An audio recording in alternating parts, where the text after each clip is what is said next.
Maria had always been independent. At 23, she worked as a seamstress in the small town of San Miguel, supporting her elderly mother and younger brother. Every morning, she would walk through the bustling marketplace, greeting familiar faces and stopping to buy fresh vegetables for dinner. The market was her second home, filled with the voices of vendors she had known since childhood. That Tuesday started like any other day. Maria finished her morning sewing work and decided to visit the market earlier than usual. Her mother had requested ingredients for her famous chicken stew, and Maria wanted to surprise her by preparing it herself. She grabbed her woven basket and headed out into the warm afternoon sun. The marketplace buzzed with its usual energy. Children ran between stalls while their mothers haggled over prices. Vendors called out their daily specials, competing for attention. Maria loved this chaos. She moved confidently through the narrow passages between stalls, knowing every corner and shortcut by heart. At the vegetable stand, she carefully selected tomatoes, onions, and cilantro. Mrs. Elena, the vendor, chatted about her grandson's recent graduation while weighing Maria's purchases. Everything felt normal and peaceful. Maria paid for her vegetables and moved toward the meat section, her basket growing heavier with each stop. The accident happened in seconds. A delivery truck, much larger than the small vehicles usually allowed in the market area, was attempting to navigate the narrow streets. The driver, new to the route and unfamiliar with the tight spaces, misjudged a turn. As he backed up to reposition his vehicle, he didn't notice the wooden crates stacked precariously near the corner where Maria was walking. The truck's rear bumper caught the bottom crate, sending the entire stack tumbling. Maria heard the crash and looked up just as the heavy wooden boxes came cascading down. She tried to step back, but there was nowhere to go. The narrow passage was blocked by other shoppers, and the falling crates created a wall of danger. The largest crate struck Maria directly on the head. The impact was devastating. She crumpled to the ground immediately, her basket scattering vegetables. Across the dusty market floor, blood began to pool around her head as concerned voices rose in panic around her. "Call an ambulance!" someone shouted. "Get the doctor!" yelled another. The truck driver jumped out of his vehicle, his face pale. With horror at what had happened, market vendors and shoppers gathered around Maria's motionless form, some trying to help while others simply stared in shock. Mrs. Elena was the first to kneel beside Maria. She had basic first aid knowledge from her years of caring for her own family. She could see that Maria was breathing but unconscious. The bleeding was serious, and Maria's face was already beginning to swell. Mrs. Elena knew they needed professional medical help immediately. The local clinic's ambulance arrived within 15 minutes, though it felt like hours to everyone watching. The paramedics quickly assessed Maria's condition. Her pulse was weak but steady. They carefully loaded her onto a stretcher, being extra cautious with her head and neck. The crowd watched in silence as the ambulance disappeared down the main road toward the regional hospital. At the hospital, doctors worked frantically to save Maria's life. The head trauma was severe, causing significant swelling in her brain. They performed emergency surgery to relieve the pressure, but the damage was extensive. For 3 days, Maria remained unconscious while her family maintained a constant vigil by her bedside. When Maria finally opened her eyes, the world had changed forever. The first thing she noticed was not what she could see, but what she couldn't. There was only darkness. Complete, terrifying darkness. She tried to blink, thinking her eyes were simply adjusting, but nothing changed. The familiar hospital sounds around her seemed amplified and frightening, without the comfort of sight. "Mama?" she whispered, her voice hoarse from days of silence. Her mother's warm hand immediately grasped hers, tears flowing freely down her weathered cheeks. "I'm here, Mika. I'm right here," her mother replied, trying to keep her voice steady despite her breaking heart. The doctor's explanation was devastating, but delivered with gentle compassion. The trauma to Maria's brain had damaged her optic nerves beyond repair. The blindness was permanent. There were no treatments, no surgeries, no hope for recovery. At 23, Maria would never see another sunset, never read another book, never see her own reflection again. The days that followed were filled with overwhelming despair. Maria refused to eat, barely spoke, and spent most of her time crying or sleeping. The independence she had cherished was gone. Simple tasks that once required no thought now seemed impossible. Getting dressed, finding the bathroom, even drinking. Water became monumental challenges. Her family tried everything to encourage her. Her mother read to her, her brother described everything happening around them, and friends from the market visited regularly. But Maria felt lost in a world she could no longer navigate. The vibrant, confident young woman seemed to have disappeared along with her sight. After 2 weeks in the hospital, Maria returned home. The familiar house felt foreign and dangerous. Every piece of furniture seemed to be in the wrong place. She stumbled constantly, bumping into walls and tripping over things that had never been obstacles before. Her mother rearranged the house, removing unnecessary furniture and creating clear pathways, but Maria still felt trapped and helpless. The hardest part was losing her livelihood. Sewing required precision and vision that Maria no longer possessed. The small income she had provided for her family was gone, adding financial stress to their emotional burden. Her mother took on extra cleaning work, and her brother considered dropping out of school to find a job. Weeks passed with little improvement in Maria's emotional state. She rarely left her bedroom and showed no interest in learning new skills or adapting to her condition. Her family worried that depression was consuming her spirit along with her sight. They had heard of other blind people who lived full, productive lives, but Maria seemed unable to imagine such a future for herself. The accident had not only taken Maria's sight, but had shattered her sense of identity and purpose. She felt like a burden to her family and saw no possibility of ever being independent again. The confident young woman who had once navigated the busy marketplace with ease now feared stepping outside her own front door. 3 months after the accident, Maria's mother, Carmen, made a difficult decision. She could no longer watch her daughter waste away in self-pity and despair. Despite their limited finances, Carmen contacted the National Institute for the Blind in the capital city. She had heard they offered training programs for people who had recently lost their sight. The phone call was challenging for Carmen, who spoke little Spanish beyond the local dialect of their rural town. The Institute representative was patient and kind, explaining that they had a residential program designed specifically for adults adjusting to blindness. The program lasted 6 months and covered everything from basic daily living skills to job training. However, there was a waiting list, and the cost seemed impossible for their struggling family. Carmen didn't tell Maria about the phone call immediately. Instead, she spent sleepless nights trying to figure out how to pay for the program. She sold her mother's old jewelry, took on additional cleaning work, and even considered selling their small house. Her determination came from watching Maria disappear a little more each day. Finally, Carmen received unexpected help from the community. Word had spread about Maria's situation, and the market vendors who had witnessed the accident organized a fundraising effort. Mrs. Elena led the campaign, going door to door and setting up collection boxes at various businesses. The truck driver, consumed with guilt, contributed a significant portion of his savings.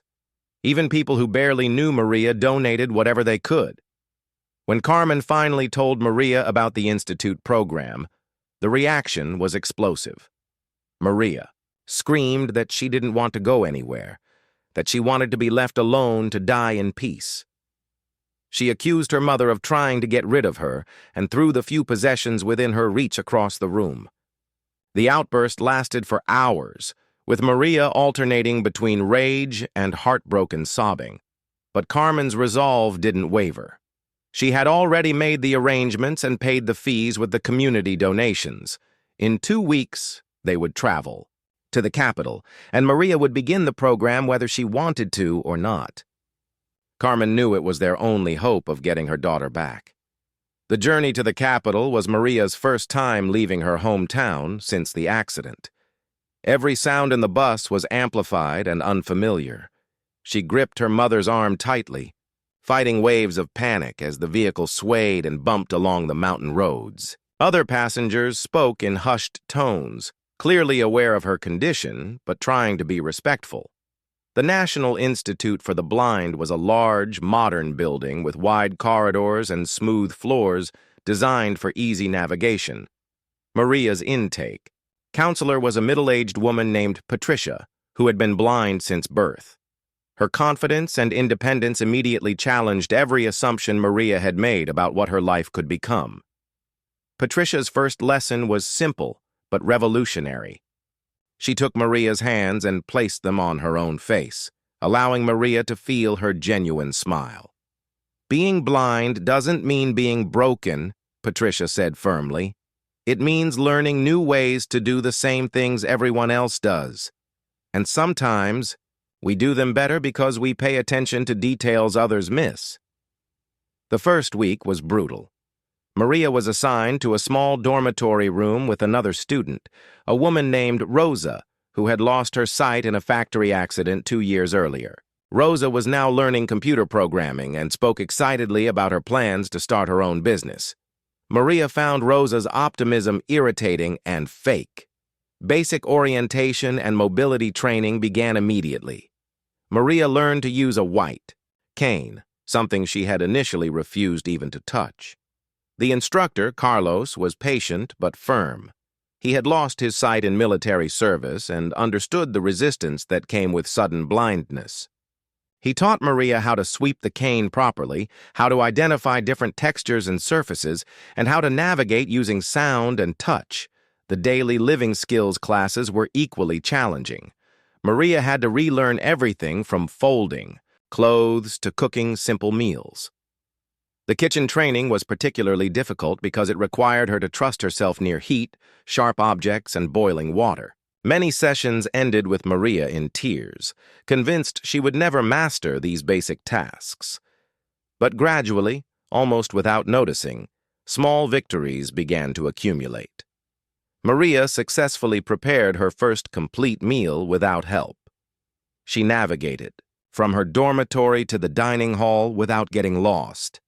She learned to identify different people by their footsteps and voices. Each achievement was tiny, but together they began to rebuild her shattered confidence. The computer training opened up possibilities Maria had never considered. Using screen-reading software and specialized keyboards, she could access information, write letters, and even browse the internet. The technology seemed like magic, giving her access to a world she thought had been lost forever. Patricia introduced Maria to other successful graduates of the program.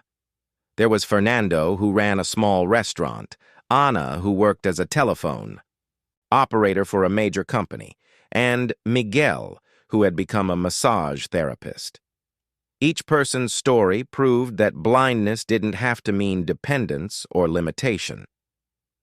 The most important lesson came during the 4th month of training. Patricia arranged for Maria to visit a local elementary school where she would teach children about blindness awareness. Maria was terrified, but Patricia insisted it was an essential part of her rehabilitation. Standing in front of 20 curious 8-year-olds, Maria felt more nervous than she had since losing her sight.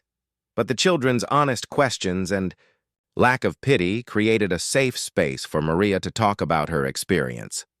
When one little girl asked if being blind made Maria sad all the time, Maria found herself saying, "Not anymore. Now it just makes me different, and different can be good too." That evening, Maria called her mother for the first time since arriving at the institute. Instead of crying or complaining, she talked excitedly about her progress and her plans for the future. Carmen wept with relief, hearing echoes of her confident daughter in Maria's voice again. The final months of training focused on job skills and independent living. Maria chose to specialize in telephone customer service, a field where her lack of sight would not be a barrier. She learned professional communication skills, computer systems, and problem-solving techniques. Her instructors were impressed with her natural empathy and patience, qualities that made her excellent at helping others. As graduation approached, Maria felt a mixture of excitement and anxiety. She had accomplished things she never thought possible, but returning home meant facing a community that still saw her as a victim of tragedy. She worried about finding employment in her small town and maintaining her independence without the support system of the Institute. Maria's return to San Miguel after 6 months at the Institute was both triumphant and challenging. The bus ride home felt different from her departure journey. Instead of gripping her mother's arm in terror, she sat confidently with her white cane resting beside her, occasionally helping an elderly passenger find their seat or retrieve dropped items. The sounds of her hometown grew familiar as they approached, and she felt genuine excitement about applying her new skills. The house had been modified during her absence. Her mother had worked with local carpenters to create clear pathways and install handrails where needed. The furniture arrangement followed the Institute's recommendations, with everything in logical, consistent places. Carmen had even labeled items in Braille, having learned the basics from books Maria had sent home. However, the community's reaction to Maria's transformation was mixed. While her family celebrated her newfound independence, many neighbors still treated her with the same pity and overprotectiveness she had left behind.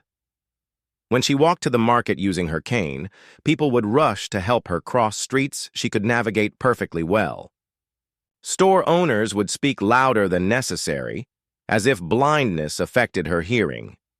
The most frustrating encounters were with people who knew her before the accident. Former customers would approach her mother instead of speaking to Maria directly, asking, "How is she doing?" while Maria stood right there. Some would grab her arm without warning to help her, not understanding that unexpected contact could be disorienting and dangerous for someone using mobility techniques. Maria's job search proved more challenging than expected. Despite her excellent training and certification from the Institute, local businesses hesitated to hire her. Some employers worried about liability issues, others questioned whether she could handle the responsibilities, and many simply had never considered employing a blind person. The rejection letters were politely worded but consistently disappointing. After 2 months of unsuccessful applications, Maria decided to create her own opportunity. Using skills learned at the Institute, she set up a small telephone-based customer service business from her home. She partnered with several regional businesses to handle their customer inquiries, appointment scheduling, and complaint resolution. Her rates were competitive, and her availability was flexible. The business grew slowly but steadily. Maria's professionalism and genuine care for customer concerns impressed her clients. She had an excellent memory for details and never needed to put customers on hold to search for information on a computer screen. Her organizational systems, developed through necessity, were more efficient than those of many sighted operators. Word of Maria's business success spread throughout the region.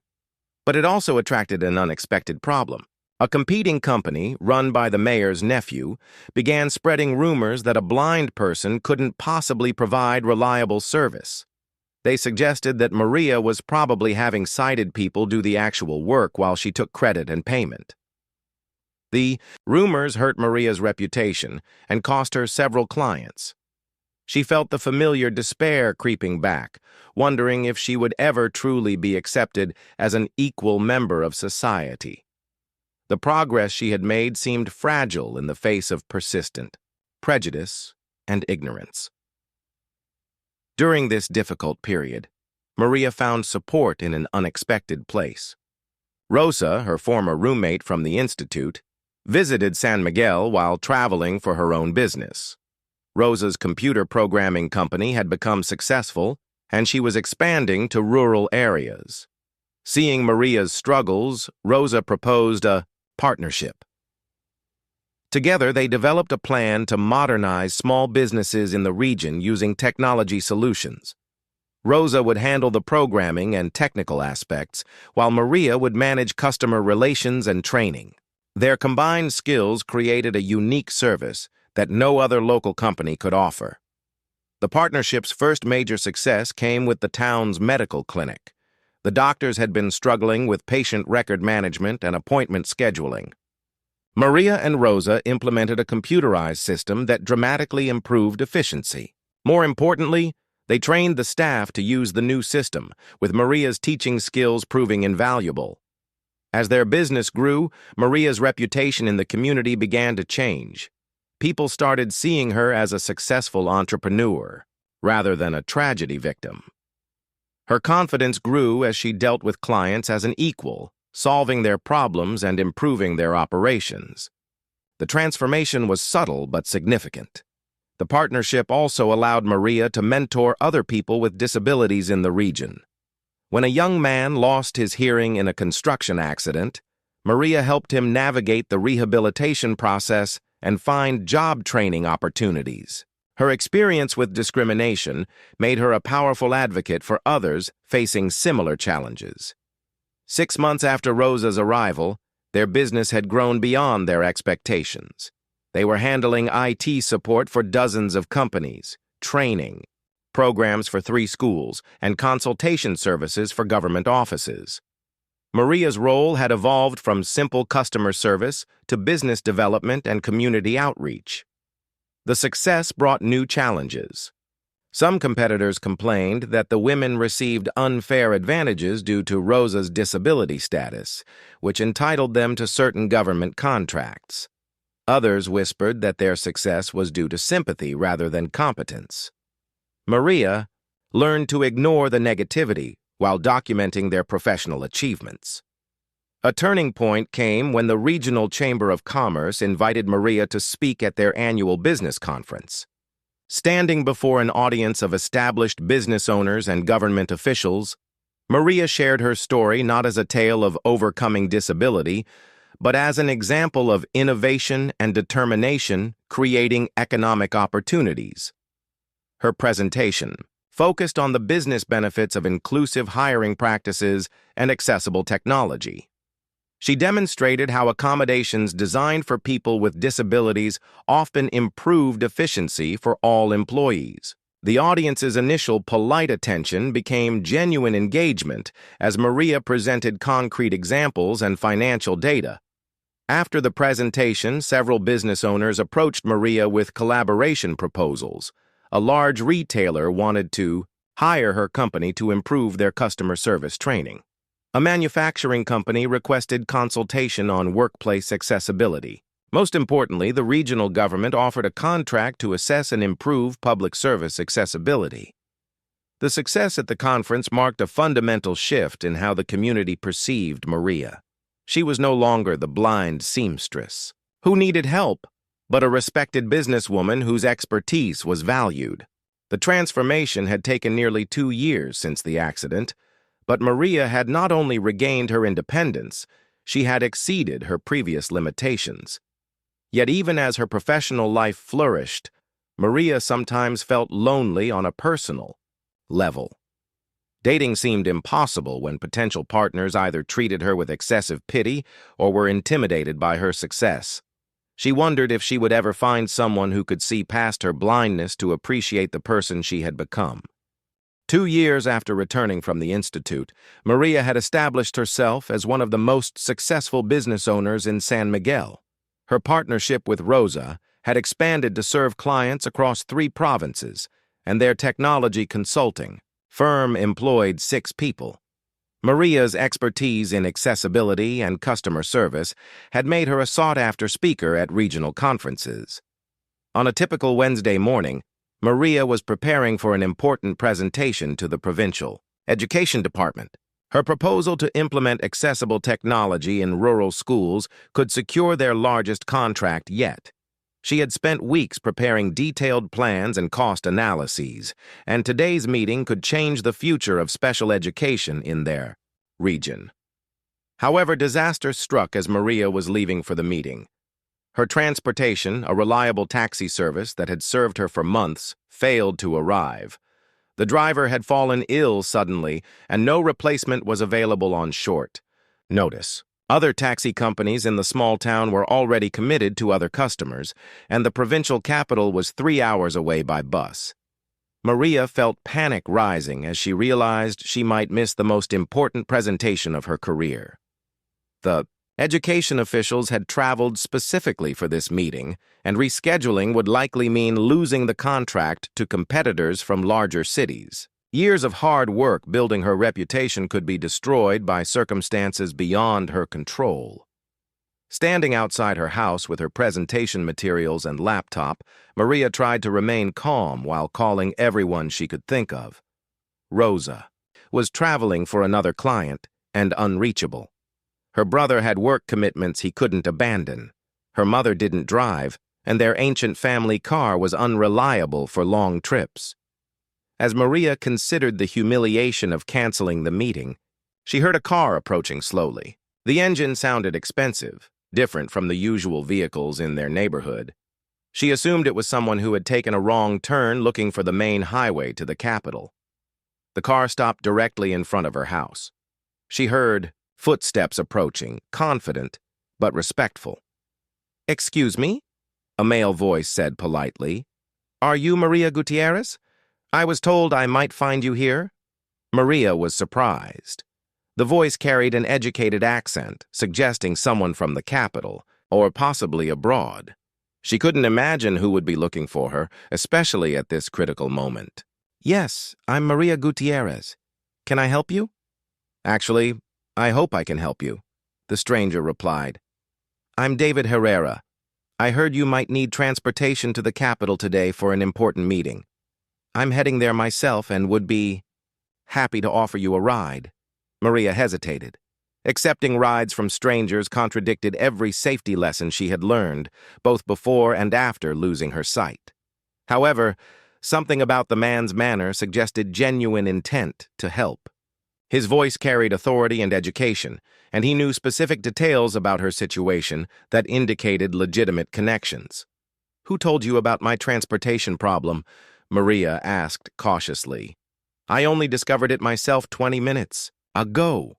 David chuckled softly. "Rosa Martinez is a friend of mine. She couldn't reach you directly but asked me to check if you needed assistance. I was planning to drive to the capital anyway for business meetings." This explanation eased Maria's concerns slightly. Rosa was extremely protective and wouldn't casually give Maria's information to someone unreliable. Still, Maria's independence had been hard-won, and depending on strangers felt like a step backward. "I appreciate the offer, but I couldn't impose on your schedule," Maria replied. "I'm sure I can find another solution." "The meeting is with the Provincial Education Department at 2 o'clock, correct?" David asked. "About implementing accessible technology in rural schools? That's actually related to why I'm traveling to the capital today. My family's foundation supports educational initiatives, particularly those serving underrepresented communities." Maria's curiosity was piqued. Few people knew the specific details of her presentation, and educational foundations were potential funding sources she hadn't yet explored. Still, she remained cautious about accepting help from someone she had never met. If Rosa recommended, I suppose it would be safe," Maria said slowly. "But I insist on covering gas expenses and contributing to travel costs."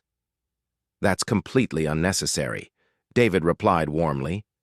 "Consider it an investment in educational innovation. Shall we go? Traffic can be unpredictable, and arriving early is always preferable to arriving late." As they walked toward the car, Maria used her cane to navigate while listening to David's footsteps beside her. He didn't attempt to guide her arm or offer unnecessary assistance, suggesting he had experience with people with disabilities. The car door he opened for her was smooth and quiet, indicating a high-quality vehicle. During the drive, their conversation revealed David's extensive knowledge of accessibility issues and educational policy. He had studied special education at university and worked with several international organizations promoting inclusive education. His insights into the political challenges of implementing new technologies were valuable and encouraging. Maria found herself relaxing as they discussed their shared interests. David's questions were thoughtful and professional, focused on her expertise rather than her disability. He treated her as an equal colleague, something that still surprised her after years of condescending interactions with others. Halfway to the capital, David mentioned that his father worked in government, though he didn't specify the position or department.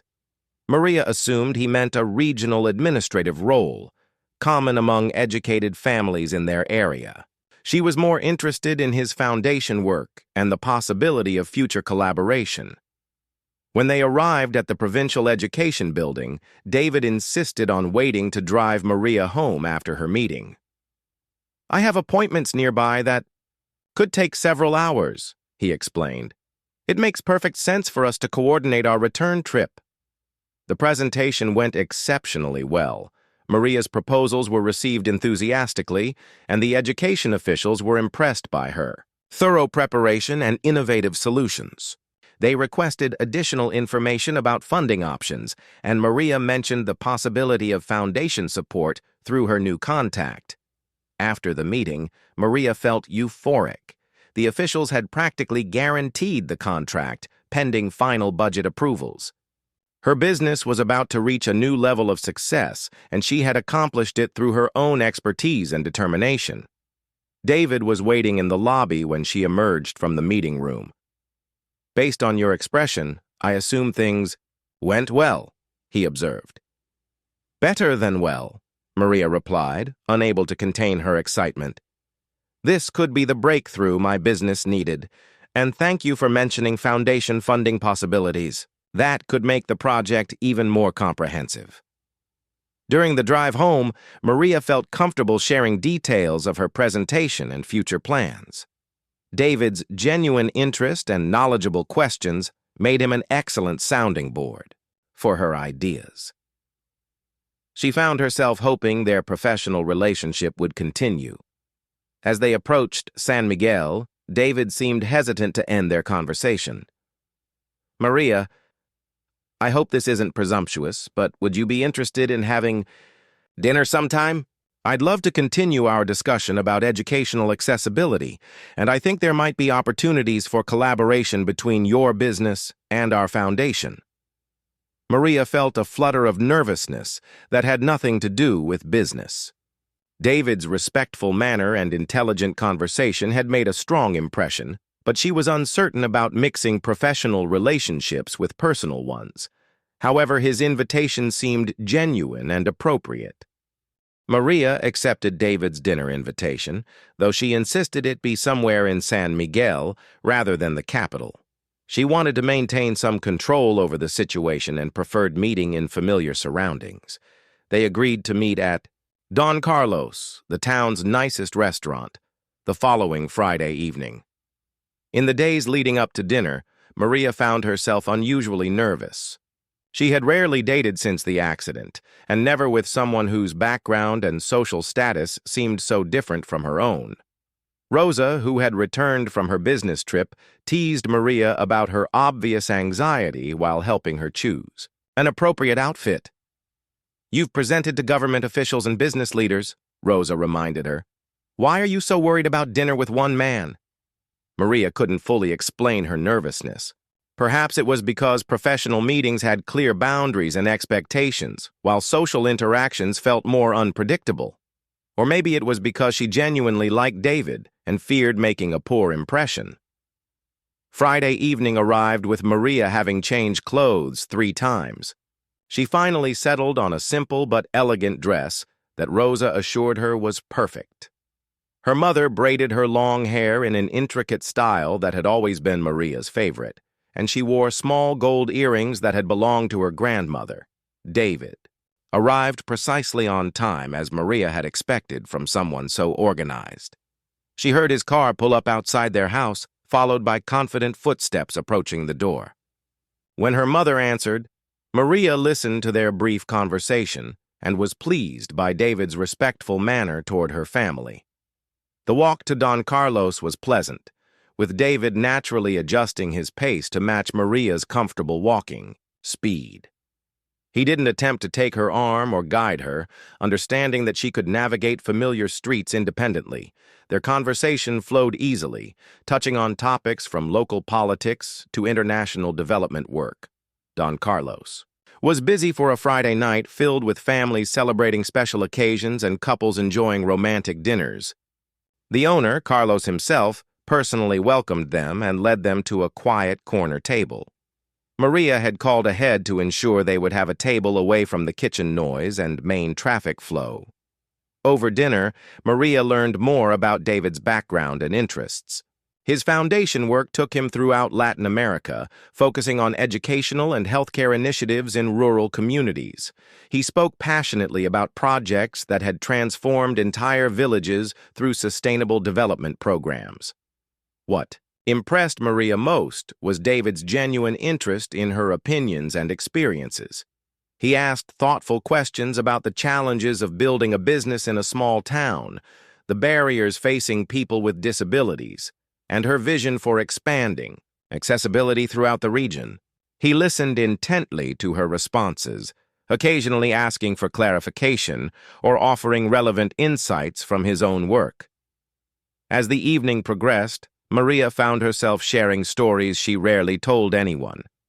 She described the dark months after her accident, the terror of starting at the institute, and the gradual rebuilding of her confidence. David listened without offering platitudes or trying to minimize her struggles. "You've accomplished something remarkable," David said quietly. "Not just building a successful business, but changing how an entire community thinks about disability and capability. That kind of social transformation is rare and valuable." Maria felt warmth spreading through her chest at his words. Unlike the patronizing praise she sometimes received from others, David's recognition felt genuine and informed. He understood the broader implications of her work beyond personal achievement. When David mentioned his family, Maria noticed a certain hesitancy in his voice. He spoke about growing up with privilege and responsibility, about expectations and public scrutiny that came with his family name. Maria sensed there were complications in his background that he wasn't ready to discuss fully. "My father is involved in politics," David said carefully. "It sometimes creates challenges for personal relationships. People have expectations or assumptions that can complicate getting to know someone genuinely." Maria nodded understandingly, though she wondered what specific political role could create such complications. In their region, most political positions were relatively modest, dealing with local infrastructure and administrative issues rather than anything that would attract significant public attention. The dinner ended with both of them reluctant to say goodbye. David walked Maria home, and they stood talking outside her house for another 30 minutes.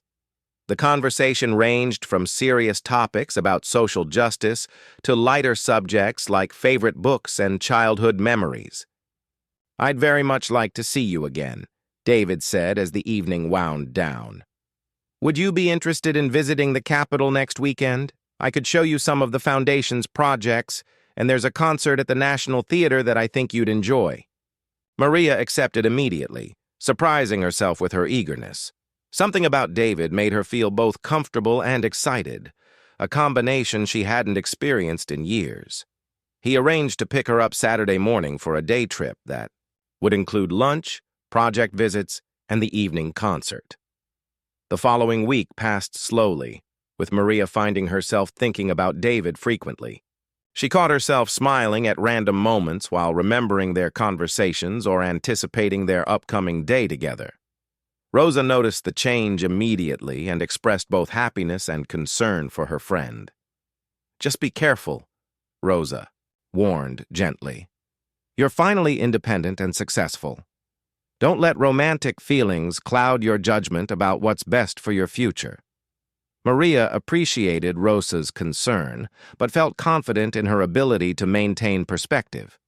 She had worked too hard to rebuild her life to risk it carelessly. At the same time, she couldn't deny the happiness David's attention brought her.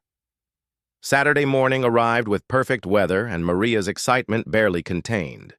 David arrived as scheduled, and they began the drive to the capital with easy conversation about the day's planned activities. His knowledge of accessibility resources in the city impressed Maria, as he had researched restaurants, venues, and transportation options to ensure her comfort. Their first stop was a school in a low-income neighborhood where David's foundation had funded a computer lab and teacher training program. The principal, an enthusiastic woman named Elena, gave them a tour while describing the dramatic improvements in student performance since the technology installation. Maria was fascinated by the parallels to her own education department proposal. She asked detailed questions about implementation challenges, teacher adaptation, and student response. Her insights were so valuable that Elena asked for her business card and expressed interest in consultation services. The second project visit was even more impressive. The foundation had funded a vocational training center that specifically included programs for people with disabilities. Maria met students learning everything from computer programming to small engine repair, all in an environment designed for accessibility and inclusion. Watching David interact with students and staff, Maria saw a different side of his personality. His formal politeness gave way to genuine warmth and humor. Children surrounded him, obviously comfortable with his presence, and adult staff members treated him with affection rather than deference.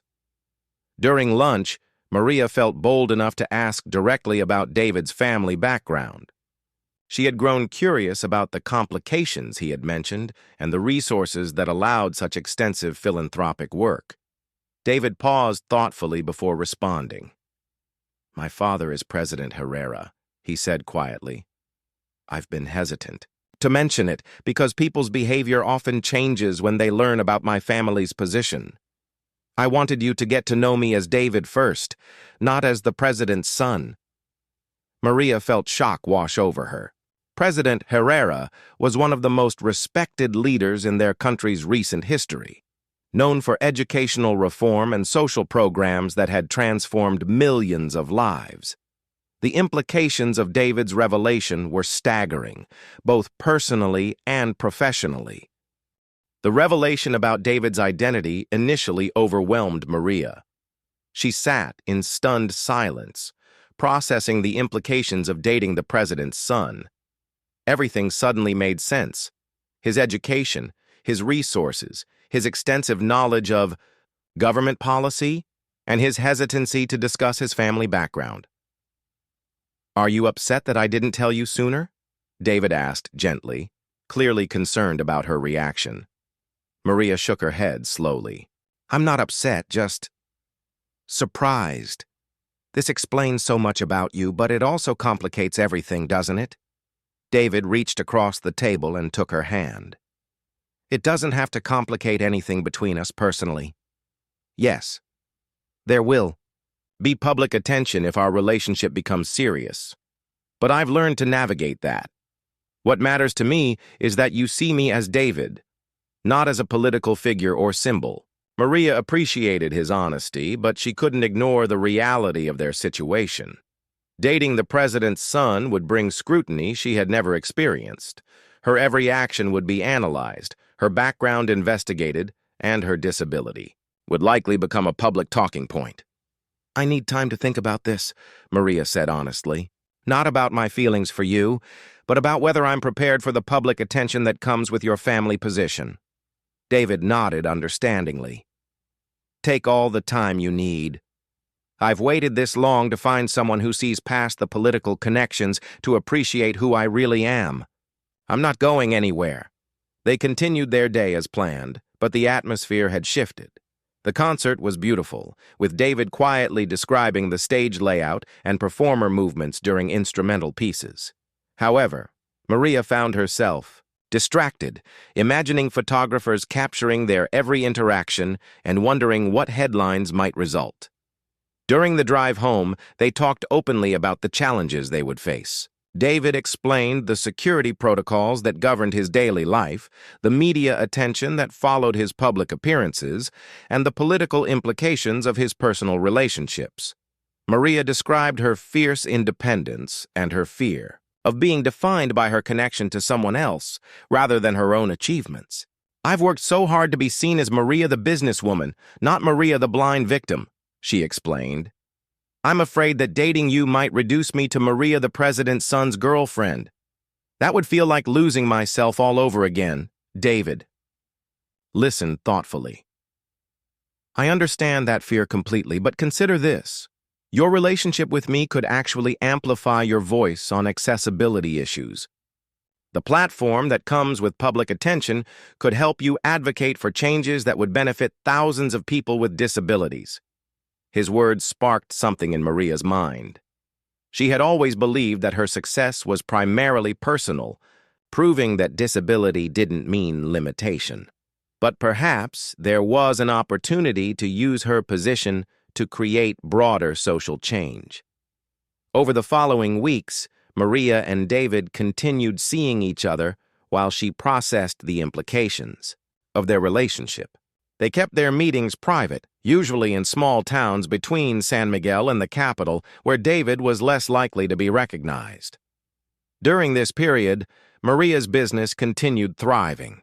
The education department contract had been approved, and she was implementing accessible technology programs in 12 rural schools. The success had attracted attention from other provinces, and Maria found herself traveling frequently for consulting projects. Rosa noticed the positive changes in Maria's demeanor but worried about the secrecy surrounding her relationship with David. "Hiding relationships is exhausting," Rosa warned. "Eventually, you'll have to decide whether you're willing to be public about your feelings." The decision point came sooner than expected. A national newspaper was preparing a feature story about successful entrepreneurs with disabilities, and Maria had been selected as one of the primary subjects. The journalist wanted to interview her about overcoming challenges and building her business despite social barriers. Maria realized this was an opportunity to control her own narrative before others defined it for her. She called David and asked him to meet her at their favorite restaurant in San Miguel. Over dinner, she explained her decision. "I want to be open about our relationship," Maria said firmly, "but I want to do it on my terms, through this interview where I can establish my identity as a businesswoman first and your girlfriend second." David smiled broadly. "I was hoping you'd reach that conclusion. I've been ready to be public about us since our first dinner together. The only question was whether you were comfortable with the attention." They spent the evening planning how to handle the inevitable media interest. David's experience with public relations would be invaluable, but Maria insisted on maintaining control over her own story and public image.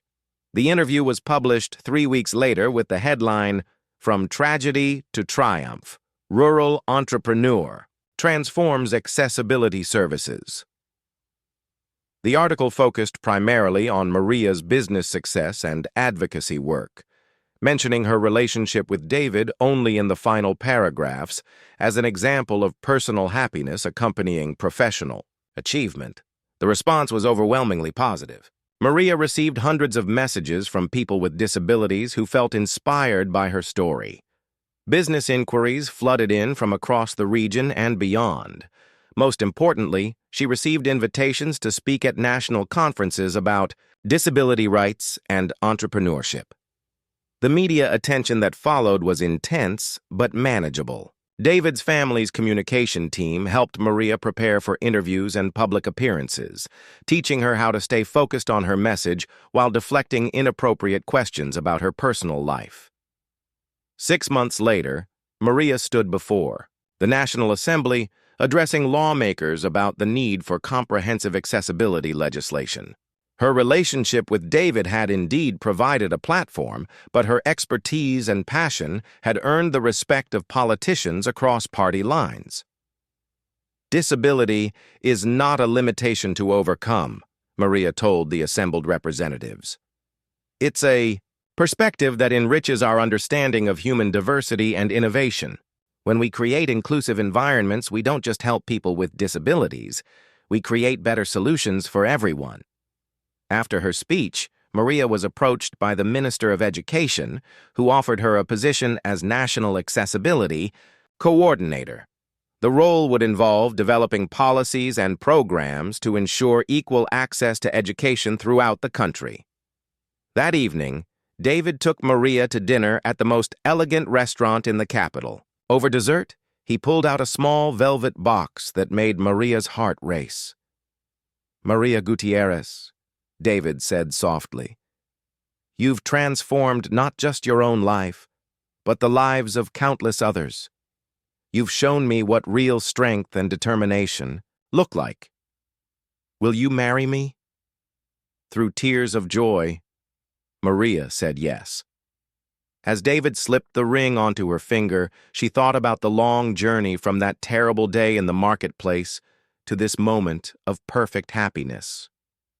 The wedding, 6 months later, was a celebration attended by government officials, business leaders, and community members from San Miguel.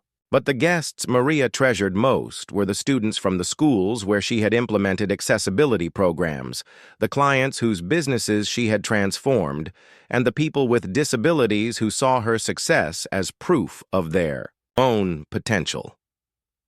Standing at the altar, Maria couldn't see David's face, but she could hear the love in his voice as he recited his vows. She had found not just romantic love, but a partnership that would allow them both to create positive change in the world. Mrs. Elena from the marketplace was among the wedding guests, tears streaming down her face as she watched the young woman. She had comforted after the accident, now radiant with happiness and success. The transformation seemed impossible, but Maria had proven that with determination, support, and opportunity, even the most devastating circumstances could become the foundation for extraordinary achievement. As the ceremony concluded, and Maria heard the applause of their guests, she realized that her story was no longer about overcoming blindness. It had become a story about discovering her true potential, finding love that saw past surface differences, and using her experiences to build a more inclusive world for everyone.